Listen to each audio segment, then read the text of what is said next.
Both ships were built in 1983 after demand in the Yantai to Dalian route exploded. Their designs are based on the MV Prosperity, a ferry they purchased from Japan the year prior. All accommodations are indoor cabins, with a restaurant on the navigational bridge deck. The design has 2 car decks and 1 passenger deck.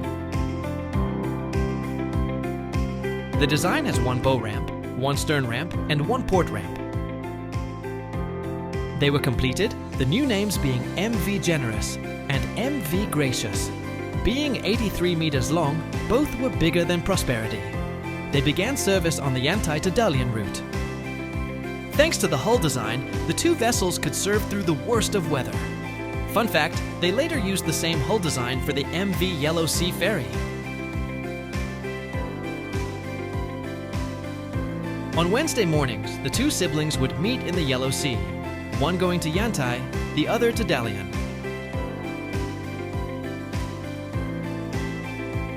The MV Prosperity would also catch up with Gracious, since both were underway to Yantai.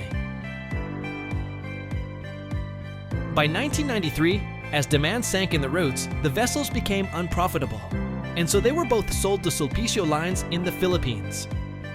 Gracious later became the Zamboanga Princess, and Generous became the Siargao Princess. There are photos of Zamboanga Princess's refit.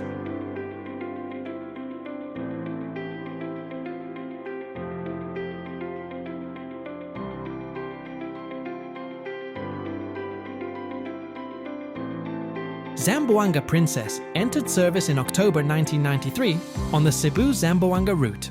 The second car deck was converted to a passenger deck, and the superstructure was extended. The restaurant remained the same, now promoting both Chinese and Philippine food and drinks. Because the ship was similar to the Awaji ferries of Japan, Sulpicio Lines refitted her similarly to the Cebu and Boholana Princess. By 2000, they put her on their new Cebu to Tagbilaran to Oroquieta route, but unfortunately, that did not last. On the fateful afternoon of March 12, 2000, Zamboanga Princess left Tagbilaran bound for Oroquieta in Mindanao, carrying 400 passengers and 26 crew. At 5 a.m. the next day, while approaching Plaridel, the vessel began to tilt.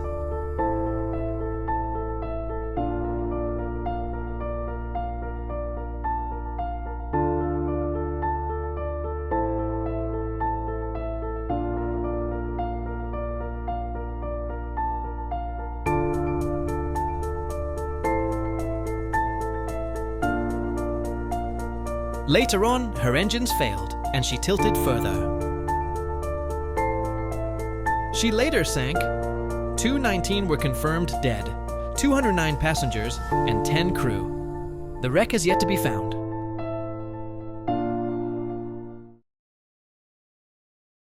On the other hand, the Siargao Princess entered service on February 14, 1994, on the Cebu to Siargao route. She was refitted and became almost identical to the Zamboanga Princess, other than an additional window being added to the bridge wings. However, she too left the Sulpicio Lines fleet due to an incident which she and the people on board survived. At around 6 in the morning, she was accidentally beached in Lipata after the captain fell asleep. Sulpicio Lines thought the 2 vessels were a bad omen, and so, instead of repairing her, they sold her to WGNA Lines. She was seen heading for the Keppel, Batangas shipyard, with significant refits on her superstructure.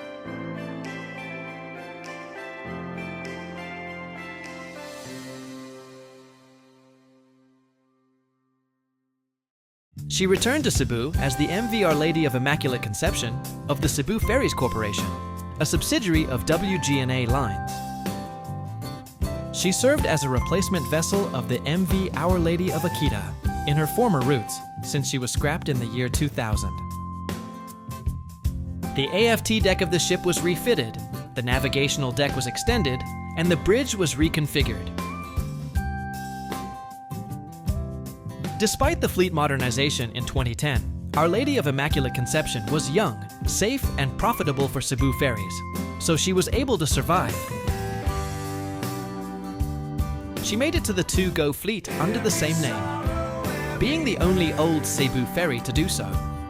However, she was placed in the Manila to Tacloban route, and only a year later, another controversy regarding the ship ended her two-go service. On November 8, 2013, mere hours before Typhoon Yolanda made landfall, the ship departed, hauling 1,300 passengers, 500 over the limit. She was extremely crowded and was even listing to her side. Due to Coast Guard limitations, the ship could not reach Manila, so she docked in Batangas instead. All 1,300 passengers crowded at the stern of the ship as she docked in Batangas. News reporters and close friends and relatives gathered. People were angry, others were glad. But anyhow, Our Lady of Immaculate Conception became unprofitable for two-go travel, and so they sold her to George and Peter Lines. Yet another refit followed. Her decks were converted, and her new name was the GP Ferry 3. She returned to service yet again on September 11, 2014, on the Cebu to Zamboanga route, along with the Zamboanga Ferry.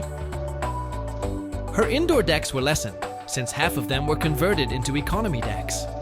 They also shortened the navigational bridge deck. Her funnels were redesigned, and her navigational bridge was extended. At times, she would serve with Georich and GP Ferry 2, but she mainly served alongside Zamboanga Ferry. However, by 2019, George and Peter Lines was sold to light shipping, but Zamboanga Ferry and GP Ferry 3 were sold to Roble shipping. In 2022, GP Ferry 3 departed from Albuera after her short refit there, and she was sent back to the Roble wharf. She returned to service on August 5, 2024, as the MV Hopeful Stars. She began to serve the Cebu to Oroquieta route. She was the second vessel of the company to be within the 80-meter size, the first being MV Heaven Stars.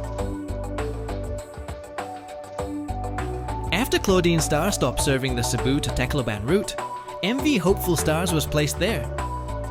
But she didn't last long. Since Roble introduced their new Cebu to Tagbilaran route, she was assigned there. And to this day, she serves on that route. Thank you for watching.